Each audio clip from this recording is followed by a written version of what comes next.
dijelaskan oleh Maria.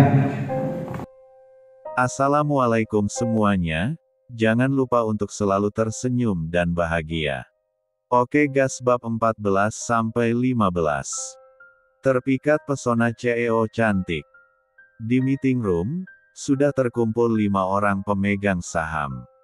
Yang terdiri dari Eliana, Tuan Mario, Bu Tia, Pak Tommy dan Pak Hilman. Tentu saja mereka membahas masalah umur Eliana yang masih terbilang muda untuk menjadi seorang direktur utama. Saya rasa Nona El tidak pantas menjadi direktur di sini. Saya tahu Tuan Adnan pendiri perusahaan ini, tapi bagaimanapun kami ikut andil dalam perusahaan ini. Ucap Butia dengan wajah judesnya. Betul sekali, seharusnya Tuan Mario yang menjabat direktur. Beliau sudah lama menjabat sebagai wakil direktur dan juga memiliki saham yang sama dengan Nona El. Pak Tommy ikut berbicara, dia dan Butia memang ada di pihak Tuan Mario. Tuan Mario hanya tersenyum sinis menatap Eliana yang merasa terpojok. Tapi bukankah kinerja Nona El selama ini baik-baik saja?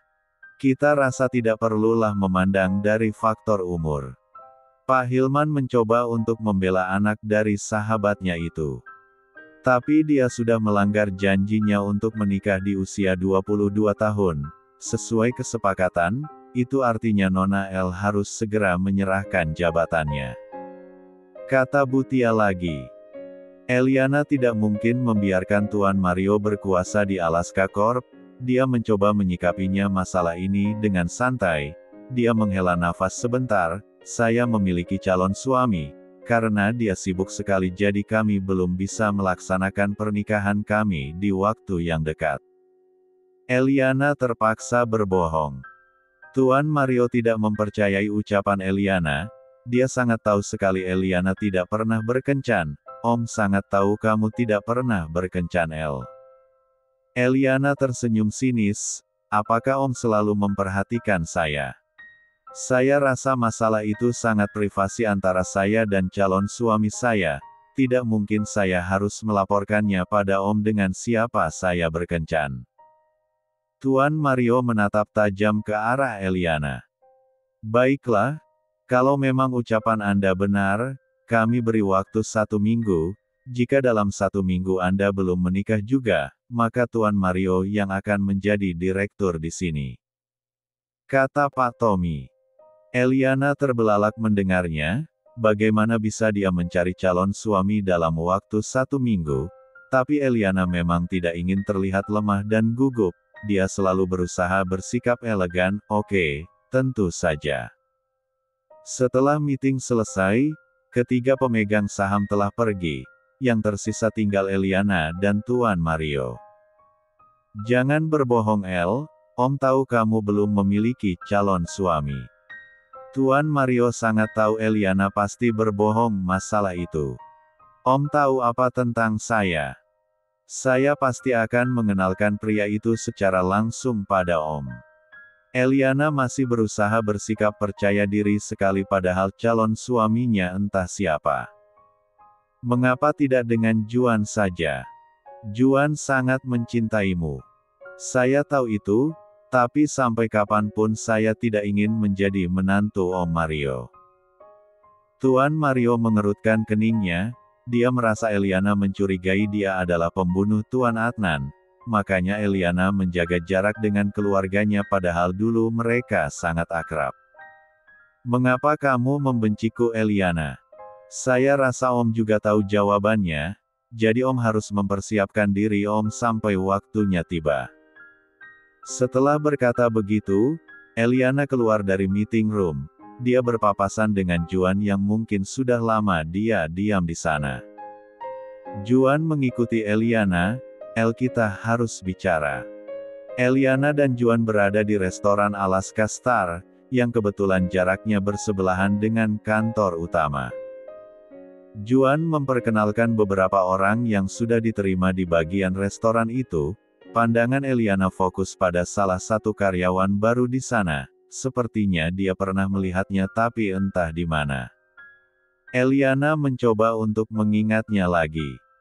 Bukankah dia kekasihnya Erlen? Akhirnya Eliana mengingatnya. Juan menunjuk Chelsea. Dia Chelsea Patsia, chef baru di sini.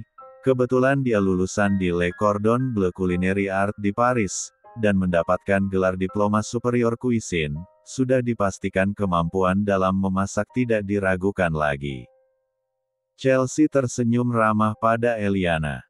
Selamat siang Direktur, saya berjanji akan bekerja dengan baik di sini. Ini adalah masakan perdana saya, semoga Direktur menyukainya. Chelsea memasak pie pos hari ini. Eliana dan Juan mencoba mencicipi masakan Chelsea, sementara Chelsea sudah kembali ke bagian dapur. Bukankah masakannya enak? Tanya Juan. Lumayan, jawab Eliana. Eliana memang tidak banyak makan, cukup satu kali saja dia mencicipinya. Juan memandangi Eliana, menikahlah denganku. Mungkin dengan begitu aku bisa melindungi kamu. Eliana tersenyum sinis, melindungiku. Bagaimana caranya melindungiku sedangkan kamu sangat takut pada papamu? Juan mengerutkan keningnya, maksudnya. Kamu juga pasti tahu papamu seperti apa. Kalau seandainya aku bukan anak papaku, apa kamu bisa membuka hati untukku? Juan mengatakannya dengan sungguh-sungguh. Eliana tidak menjawab pertanyaan Juan, dia memilih pergi dari restoran itu. Juan menelepon asisten Ken, tolong cari tahu siapa pria yang dekat dengan Eliana.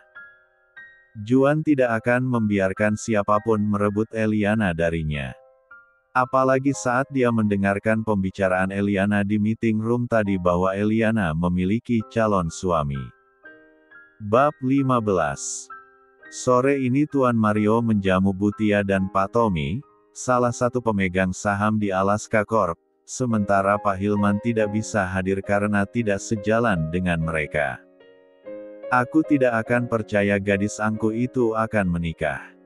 Ucap Butia dengan nada sinisnya. Lia, kami dukung Tuan Mario untuk menjadi penguasa di Alaska Corp, apalagi kami setuju jika memasukkan bisnis kasino di Alaska, pasti keuntungannya sangat besar sekali. Ucap Pak Tommy. Tuan Mario hanya terkekeh, dia tidak ingin terkesan sangat berambisi untuk menguasai Alaska Corp. Kita lihat saja selama 1 minggu ini, saya jamin Eliana tidak akan menikah. Gadis itu tidak pernah mungkin mau tinggal bersama orang lain, apalagi tidur bersama. Butia mencoba untuk menebak. Saya pikir dia akan menikah dengan anak Anda. Sepertinya anak Anda sangat menyukai gadis angku itu.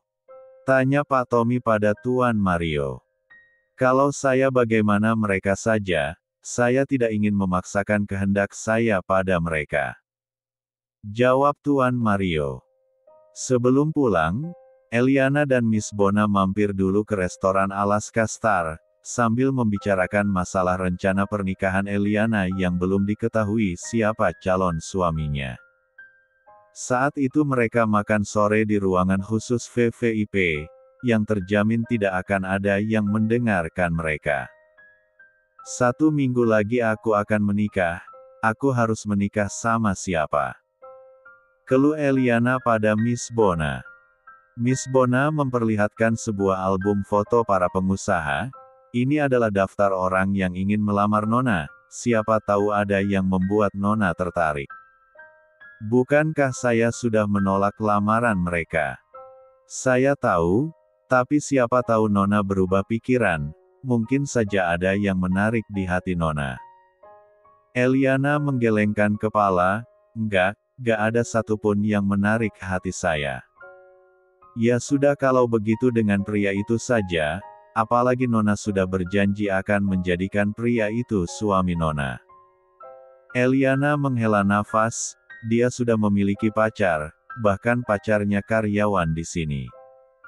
Kalau dia tidak memiliki pacar berarti Nona mau. Eliana tidak menjawab karena melihat ada coklat yang jatuh sedikit ke bajunya. Ah, coklat sialan. Aku ke belakang dulu. Eliana pergi ke kamar mandi untuk membersihkan bajunya. Seharusnya hari ini aku tidak makan coklat, gerutunya.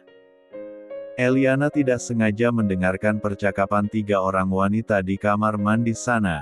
Mereka kebetulan sedang berdandan. Rupanya salah satunya Chelsea. Chelsea ingin akrab dengan rekan kerjanya. Tentu saja pendidikan mereka tinggi sama seperti dirinya. Mungkin hanya berbeda pengalaman kerja saja karena Chelsea masih baru. Dia mulai merasakan minder saat mereka membicarakan pasangan kencan mereka. Ada yang bilang dari pacarnya seorang manajer. Ada juga yang bilang pacarnya memiliki usaha dealer mobil sendiri. Chelsea sudah merasa hidupnya sempurna.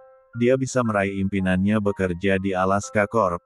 Dia menjadi merasa minder jika harus mengatakan pekerjaan airline yang tidak jelas bekerja seperti apa.